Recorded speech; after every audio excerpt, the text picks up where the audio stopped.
Elegance life style కు సరైన ఎంపిక మోకిలాలో sky side sky villas by Shri Tanvi developers. అద్భుతమైన వ్యూతో ప్రత్యేకంగా రూపొందించిన duplex homes sky side Mokila. తలలో పేను ప్రాణాంతకమా? నిర్లక్ష్యం చేస్తే ఇన్ఫెక్షన్ గురవాల్సిందేనా? పేను నివారణకు మందులే లేవా?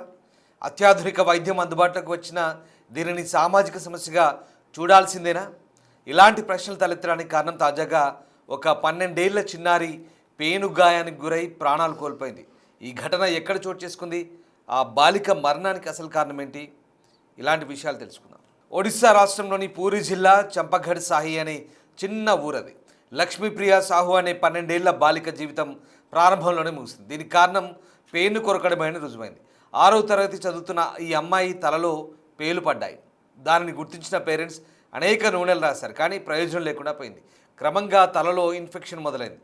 దురదలు మొదలయ్యాయి. చిన్నగా పుండ్లు ఏర్పడ్డాయి. దీంతో ఆమె తల నుంచి దుర్వాసన రావడం ప్రారంభమైంది.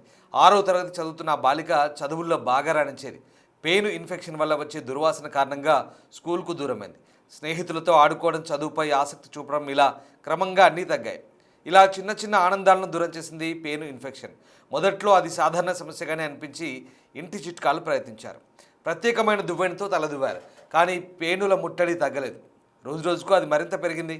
తన పేను సమస్య కారణంగా సిగ్గుతో, అసౌకర్యంతో లక్ష్మీప్రియ బయటకు వెళ్ళాలంటేనే నామోషిగా ఫీల్ అయ్యేది.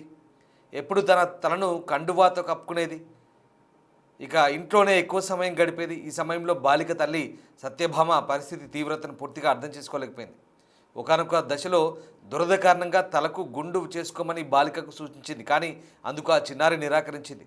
కాలక్రమేణా పరిస్థితి మరింత విషమించింది. తలపై నిరంతరం దురద వల్ల గాయాలు ఏర్పడ్డాయి. ఆ గాయాలు తీవ్రమైన ఇన్ఫెక్షన్కు దారితీశాయి. తలలోని ఇన్ఫెక్షన్ శరీరమంతా విస్తరించింది. ఆకస్మికంగా రక్తపు వాంతులు చేసుకోవాల్సి వచ్చింది.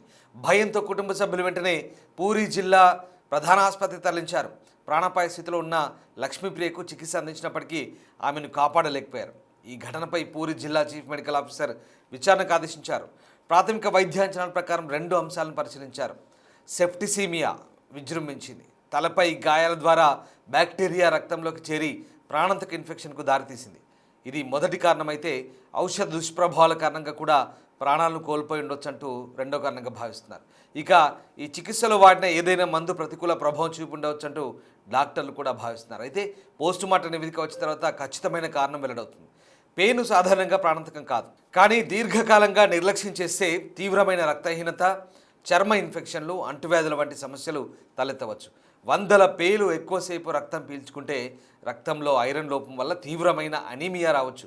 తీవ్రమైన దురద వల్ల తలలో పుండ్లు ఏర్పడి బ్యాక్టీరియా శరీరమంతా వ్యాపించే ప్రమాదం ఉంటుంది. అందుకే పేను సమస్య ఉంటే వెంటనే వైద్యుడిని సంప్రదించి మెరుగైన చికిత్స తీసుకోవాలని చెప్తున్నారు డాక్టర్లు. అయితే లక్ష్మీప్రియ మృతి సమాజాన్ని కుదిపేసింది. చిన్న ఆరోగ్య సమస్యలు కూడా నిర్లక్ష్యం చేయకూడదనే గుణపాఠాన్ని ఈ విషాదం ద్వారా నేర్పింది. గ్రామీణ ప్రాంతాల్లో ఆరోగ్య అవగాహన, పరిశుభ్రత, క్రమం తప్పని మెడికల్ టెస్టులు చేయించుకోవడం ఎంత ముఖ్యమో ఇది గుర్తు చేస్తోంది.